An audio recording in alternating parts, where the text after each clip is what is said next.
Coucou Melika, Bonsoir. j'ai entendu parler qu'il va y avoir prochainement une conférence de presse. Une conférence de presse. Oui. Ah oui, il va y avoir une conférence de presse avec les médias dijonnais, les médias officiels, concernant la marche mondiale sur Gaza qui a lieu le 1er janvier 2010. Il va y avoir donc cette conférence au cours de laquelle les personnes participant à cette marche vont pouvoir expliquer le but de la marche, comment elle a été élaborée, par qui, quel est le but des personnes qui vont là-bas. Donc cette conférence de presse va traiter des motivations des différentes personnes qui vont se rendre au cours de cette marche, qui vont se retrouver au cours de cette marche. Il y a des politiques, il y a des religieux, il y a des associatifs, il y a des étudiants, il y a des retraités, il y a un peu tout le monde. Et voilà à quoi va servir cette conférence de presse, on va dire.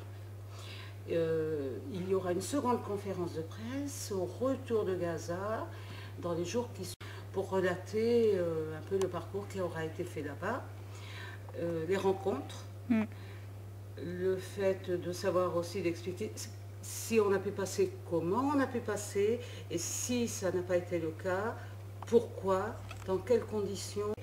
On le relatera aussi à l'occasion de ce débat en expliquant les activités qu'on aura pu faire à ce moment-là, en relais. Voilà. Sinon, j'ai entendu parler d'une petite fille qui a 10 ans, qui a des problèmes de santé, qui paraît qu'elle a un problème de visa, comme... Ça nous fait rebondir sur le sujet d'Aïcha Mokhtar, qui est décédée récemment suite à des non-soins, alors que son visa était pourtant fait dans les règles. On peut noter qu'il y a eu une carence. On se trouve dans la même situation, effectivement, avec cette petite fille qui a une dizaine d'années, dont la famille se trouve à Strasbourg, si je ne me trompe. Et il y a un relais qui est en train de se faire actuellement, mais là encore, c'est la grande inconnue. On ne sait pas du tout de quelle façon ça va, et dans quel sens ça va évoluer. Comme je disais, sa famille se trouve à Strasbourg. On a, pour l'instant, on a des infos qui circulent, qui sont diffusées, mais là encore, c'est la grande inconnue. D'accord. Voilà. Tu as un